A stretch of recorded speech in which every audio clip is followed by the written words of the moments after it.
That's the big thing. That's the difference between a lot of us and the saints. That when I'm like, wait, God, prove it to me, I'm demanding an answer, versus the saints who are wrestling and saying, this is so important. God, I want to understand you. And so as they're asking the question not as a skeptic, not as a cynic, but as someone who pursues truth and will not give up asking the question until they have grasped the truth in some way. Why? Because if theology is faith seeking understanding, faith is what? Faith is when I've submitted my intellect and my will to God himself. That's what the saints did, and we're supposed to be like them. You submit your intellect and your will to an imaginary being.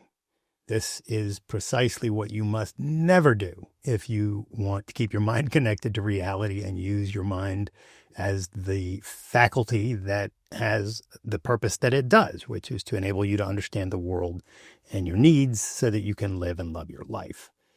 This is just...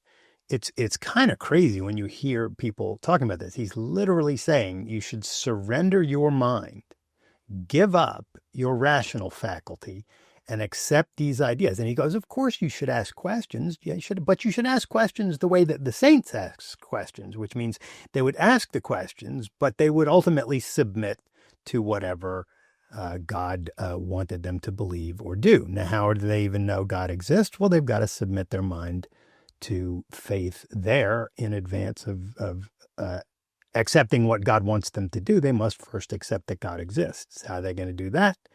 They must first believe so that they can then know. That's the whole ball game.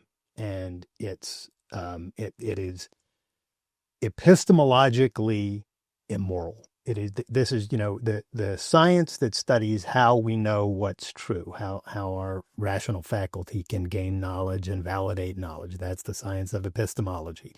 And just like there are moral wrongs in the field of ethics, where it can be morally wrong to act in a certain way or morally right to act in a certain way, in epistemology, it's morally wrong to use your mind in a certain way and morally right to use your mind in other ways. And the way in which it's morally wrong to use your mind is precisely the way in which this father is telling you should use it.